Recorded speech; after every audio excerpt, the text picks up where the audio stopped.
ఓం శ్రీమాతే నమః. హాయ్ అండి, welcome to Sushmita lakhs అండి. అందరూ బాగున్నారా? నేను కూడా చాలా బాగున్నానండి. మీ అందరికీ అమావాస్య వచ్చేస్తుంది కదా, దాని గురించి చెప్పదలుచుకున్నానండి. నా వీడియో చూసే వాళ్ళందరూ ఒక లైక్ ఇవ్వండి ప్లీజ్ అండి. దయచేసి ఒక్క లైక్ ఇవ్వండి, మీ సపోర్ట్ ఉండాలండి. వీడియోస్కి మాత్రం ఎక్కడా స్కిప్ చేయకుండా వాచ్ చేయండి ఫుల్గా. ఈ పోలేల అమావాస్య వ్రతం అయితే పిల్లలు ఉన్నోళ్ళు కంపల్సరీ చేసుకోవాలి. అలాగే సంతానం కోసం లేకుండా బాధపడుతున్న వాళ్ళు కూడా చేసుకోవచ్చండి. చాలా మంచి ఫలితాలు అయితే వస్తాయి. ఈ వ్రతానికి కందగడ్డ అలాగే కంద మొక్కను కూడా ఉపయోగిస్తారు. కానీ అవి రెండు దొరకని పక్షంలో గౌరీదేవిని పెట్టి ఆ శివలింగం ఉంటే స్వామికి అభిషేకం చేసుకుంటూ మనము ఇలా పూజ చేసుకోవచ్చండి. ఇంట్లో గుడికి కూడా వెళ్ళి రావచ్చు.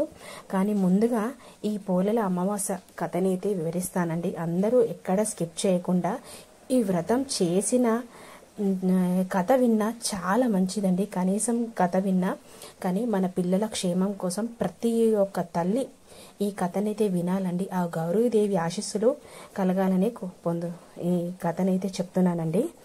పూర్వము పిల్లల మర్రి అనే గ్రామంలో సంతాన రామవదనాలు అనే స్మరత పండితుడు ఉండేవారు. ఆయనకు 7 మగపిల్లలు. అందరికీ పెళ్ళయినాయి. కొన్ని కోడళ్ళు కాపురానికి వచ్చారండి. పెద్ద కోడలికి ఇతర కోడలకి 6 పిల్లలు పుట్టారు. కానీ చిన్న కోడలికి మాత్రం సుగుణకి మాత్రం పిల్లలు పుట్టడం వెంటనే చనిపోవడం జరిగింది. అలా 6 సార్లు జరిగింది. ఆ కారణంగా ఏ కోడలికి 6 సంవత్సరాల పోలేల అమావాస్య వ్రతం చేసుకోవడం కుదరలేదండి. అందుచేత సుగుణ అంటే చాలా కోపం వాళ్ళకి. సూటిపోటి మాటలతో ఆమెని బాధించేవారంట. 7వ సంవత్సరం సుగుణ మరోసారి గర్భవతి అయ్యింది. ఈసారి సుగుణ పిలవకుండా వ్రతం చేసుకోవాలి అని వాళ్ళందరూ నిశ్చయించుకున్నారు. సరిగ్గా శ్రావణ అమావాస్య నాడు సుగుణకు వ్రతం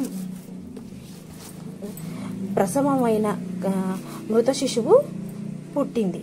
ఈ సంగతి తోటికోడళ్లకు తెలిస్తే తనను వ్రతానికి రానివ్వరని తలచి చనిపోయిన బిడ్డను తన గదిలో దాచి ఎవరి కడుపు దగ్గర చిన్న గుడ్డమూట ఉంచి తన తోటికోడళ్లతో కలిసి పోలేల అమావాస్య వ్రతానైతే ఆచరించింది. తర్వాత తన ఇంటికి వచ్చి మరణించిన తన పుత్రుని ఎత్తుకుని కన్నీటి బాగా ఏడుస్తుంది. శ్మశానానికి వచ్చి గతంలో తన పుత్రులు సమాధిలో దగ్గరికి కూర్చొని కన్నీరు మున్నీరుగా బాధిస్తుంది.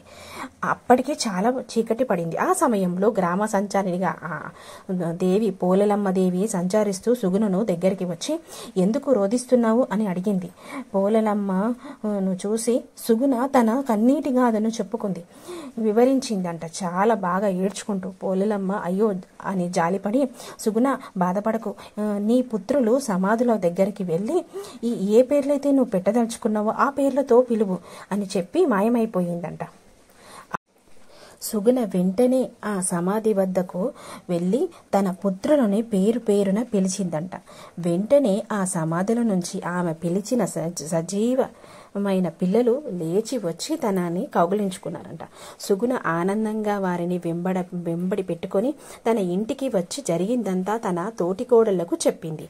అందరూ సంతోషించారు. ఆనాటి నుండి ప్రతి శ్రావణ అమావాస్య నాడు ఈ వ్రతాన్ని ఆచరిస్తూ పోలేల అమావాస్య ఆనందమయంతో జీవనం సాగిస్తూ ఉన్నారండి. ప్రతి ఆడవాళ్ళు కూడా ఈ వ్రతాన్ని ఆచరించాలండి. మన పిల్లల కోసం బాగు కోసం ఎవరైతే ఈ వ్రతాన్ని ఆచరిస్తారో పిల్లలు మొండితనము, చదువులో ఉత్తీర్ణత, అందరూ క్రమశిక్షణతో పెరుగుతారని ఆ గౌరీదేవియే వరమిచ్చిందంట. ఇలా పోలేల అమావాస్య రోజైతే మనం పూజ చేసుకుందామండి.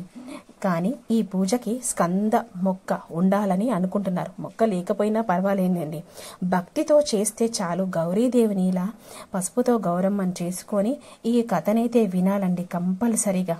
అందరూ బాగుండాలని ఈ వీడియో అందిస్తున్నానండి. నేనైతే అమ్మవారికి కుంకుమార్చన చేసుకోవాలండి. తప్పకుండా గౌరీదేవికి కుంకుమార్చన చేసుకుంటే చాలా మంచిది. ఆమెకి ఎంతో ప్రీతికరమైన కుంకుమార్చనతో మనము పూజ చేసుకోవాలి. ఈ కథని వినాలి. స్వామికి కూడా వీలుంటే అభిషేకం చేసుకోండి. ఈ వీడియో అందరికీ షేర్ చేయండి. మీ ఫ్రెండ్స్కి, రిలేటివ్స్కి వీడియో అందరికీ షేర్ చేయమంటున్నానంటే అందరూ బాగుండాలని కోరుకుంటున్నానండి. నేనైతే నా వీడియోకి ఒక లైక్ అయితే ఇవ్వండి. నెక్స్ట్ వీడియోలో కలుద్దామండి. ఉంటానండి. కోవి శైలకుమారి మా పూజలే తల్లి గౌరీ శంకరి. పాపు నీవే పాపహారి పద్మ పద్మనేత్రి. పాపు నీవే పాపహారి పద్మ పద్మనేత్రి. కాపాడరావమ్మ పరమేశ్వరి శ్రీ పార్వతీదేవి శైకోవి శైలకుమారి మా పూజలే తల్లి గౌరీ శంకరి.